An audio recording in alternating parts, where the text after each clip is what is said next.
Apakah child grooming selalu didasari pada motivasi seksual? Kemudian, apakah ada pencegahan dan penanganan child grooming? Tidak semua motivasi child grooming itu adalah karena alasan seksualitas, tapi ada beberapa alasan. Tapi sebelum kita membahas tentang motivasi child grooming, kita ingatkan ya, di konten sebelumnya kita sudah membahas tentang apa child grooming, lalu juga definisi dan istilah yang digunakan, serta tahapan-tahapannya. Nah, saat ini kita akan membahas tentang apa sih motivasinya, dan juga bagaimana dampak-dampak yang ditimbulkan dari child grooming itu, dan upaya-upaya pencegahan dan juga penanganannya seperti apa. Kita ingat bahwa child grooming itu adalah proses manipulasi psikologis untuk membangun hubungan dan kepercayaan yang pada akhirnya dengan tujuan yang nggak baik ya. Ada yang tujuannya eksploitasi seksual, ada yang tujuannya untuk perdagangan anak ya, ataupun juga terkait dengan persoalan-persoalan kekerasan psikologis misalnya gitu. Oke, jadi kalau kita coba lihat nih ya, dari berbagai kasus-kasus yang ada, seseorang melakukan child grooming ya, itu pertama ada yang punya niat untuk eksploitasi seksual. Dia dikondisikan sedemikian rupa yang akhirnya pada tahap kesekian dia mulai diperkenalkan dengan bahasa-bahasa seksual, lalu mulai sentuhan yang kemudian akhirnya terjadilah eksploitasi seksual. Nah, eksploitasi seksual ini bisa jadi untuk kepentingan si predator, tapi juga ada motif yang lain, yaitu untuk kepentingan ekonomi. Ekonomi misalnya dengan pornografi anak ya, yang kemudian itu digunakan oleh pelaku untuk mengkomersialisasikan ya aktivitas seksual dengan anak itu menjadi industri untuk mendapatkan keuntungan. Nah, motif ekonomi ini juga ada bentuk lain, yaitu perdagangan anak. Karena perdagangan anak ketika dia kemudian percaya, diajak kemana, lalu dibelikan ini itu, maka ternyata dia direkrut menjadi sindikat-sindikat ya untuk perdagangan anak, yang memang tidak selalu semuanya perdagangan anak itu mengarah kepada seksualitas. Ada yang diminta untuk ngemis ya, mencari penghasilan, ada yang untuk scamming gitu ya, scammer dan macam-macamnya. Jadi perdagangan anak, atau mungkin jual beli organ tubuh gitu ya. Nah, itu motif ekonomi. Jadi seksualitas, ekonomi gitu ya. Dan ada ya motif yang ketiga, itu adalah validasi sosial. Maksudnya apa? Validasi sosial itu ada seseorang dia mungkin gagal di dalam relasinya, sehingga dia ingin menunjukkan bahwa saya sudah punya pacar loh, saya sudah punya pasangan loh gitu ya. Walaupun dia adalah anak-anak ya, karena anak kan tidak diperlihatkan ya si anak ini umurnya, sehingga dia didandani seperti orang dewasa. Diajaklah ke mall, diajaklah ke kafe gitu ya, untuk kemudian diperkenalkan kepada teman-temannya, sehingga dia kemudian mendapatkan validasi sosial dan juga validasi psikologis si pelaku untuk memenuhi kebutuhannya bahwa dia sudah punya pasangan gitu. Nah, yang keempat, istilah grooming itu sendiri kalau bukan kepada anak ya, misalnya sesama orang dewasa, itu juga untuk menghindari konsekuensi hukum. Kenapa? Karena ketika grooming bertahap ya, dengan membangun hubungan, membangun kepercayaan, mendapatkan perhatian, ada hadiah-hadiah gitu kan, lalu kemudian sampai kepada hubungan seksual atau eksploitasi seksual, tapi si korban itu diarahkan bahwa dia adalah keinginannya juga, sehingga dari aslinya kekerasan seksual menjadi aktivitas seksual yang suka sama suka.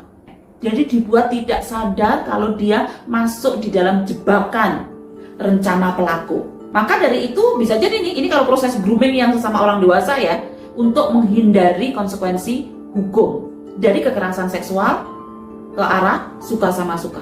Kenapa saya katakan untuk orang dewasa? Karena kalau untuk anak-anak, walaupun dalam tanda petik seolah-olah anak itu menyetujuinya, secara aturan persetujuan anak atau konsen anak itu nggak bisa diiyakan atau diterima sebagai sebuah proses hukum gitu. Sehingga tetap aja kalau anak itu konsennya nggak bisa digunakan.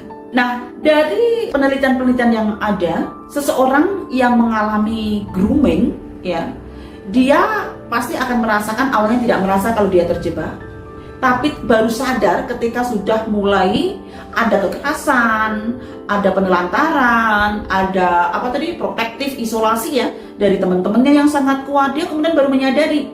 Nah, ketika sudah menyadari, lalu sudah semakin susah nih untuk kemudian melepaskan dari sebuah relasi itu.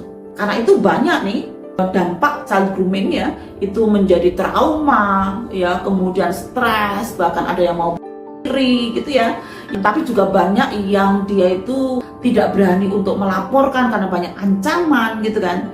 Lalu apa sih upaya yang bisa kita lakukan dengan dampak-dampak traumatis yang dialami oleh anak yang mengalami child grooming ini? Pertama, kita bisa melakukan upaya-upaya pencegahan. Misalnya dengan pendidikan seksualitas yang komprehensif. Dalam pendidikan seksualitas yang komprehensif, penting untuk dikuatkan agar ada kesadaran kritis terhadap proses-proses yang kemungkinan itu adalah proses child grooming. Atau anak-anak perlu dikasih tahu ya tentang gini loh, ada beberapa ciri-ciri nih loh kalau seseorang itu sedang mengalami child grooming. Kemudian yang kedua adalah terkait dengan bagaimana pendidikan literasi bagi orang tua dan anak. Kenapa ini penting? Karena child grooming itu kadang-kadang asal muasalnya itu dari relasi di dunia digital. Sehingga tetap mempunyai kecerdasan digital yang baik bagi orang tua dan anak. Itu penting supaya kemudian menghindari dengan tahapan-tahapan dari child grooming atau menjadi korban child grooming ini gitu. Kemudian yang ketiga yang tidak kalah pentingnya adalah ketika itu menjadi sebuah lembaga pendidikan ya, penting adanya SOP, standar operasional prosedur, mekanisme pelaporan, pemberian sanksi gitu ya di dalam dokumen kebijakan itu. Nah, itu upaya-upaya pencegahan yang bisa dilakukan. Nah, menurut saya ada beberapa hal lagi ya yang bisa dilakukan untuk pencegahan, yaitu komunikasi yang terbuka antara orang tua dan anak. Biasakan anak itu tidak ada hambatan untuk menceritakan apa yang terjadi kepada orang tua atau kepada orang dewasa yang dipercaya. Nah, dengan 4 upaya pencegahan itu, maka kita juga bisa melakukan tentang bagaimana upaya-upaya penanganannya. Yang pertama, kalau ada anak yang mau menceritakan, yang bahkan berani bercerita kepada orang dewasa, kepada orang tua, tolong percayailah apa yang sedang dikatakan. Jadi percaya kepada korban, itu sangat penting sekali. Karena ada beberapa kadang-kadang ketika cerita tuh malah diketawain, kamu tuh ngarang apa sih gitu ya, nggak mungkin dong kayak gitu. Jadi tolong pertama percaya pada korban. Yang kedua, segera berikan pemulihan apa yang dibutuhkan. Kalau sampai kepada di dalam child grooming itu sampai mengalami persoalan-persoalan fisik gitu ya, ataupun juga masalah seksual gitu, penting segera untuk dibawa ke rumah sakit untuk dicek apa yang terjadi. Jadi kalau sampai ada cerita itu ya, yang kemudian ada timun dimasukkan ke vagina, lalu timunnya disuruh makan, aduh ya Allah, astagfirullahaladzim gitu ya, itu penting segera untuk dibawa ke rumah sakit ya, untuk diperiksa seperti apa, jangan sampai itu kemudian berakibat pada infeksi dan sebagainya. Yang tidak kalah pentingnya adalah beri sanksi kepada pelaku. Setelah memberikan pemulihan pada korban, pelaku penting untuk diberikan sanksi.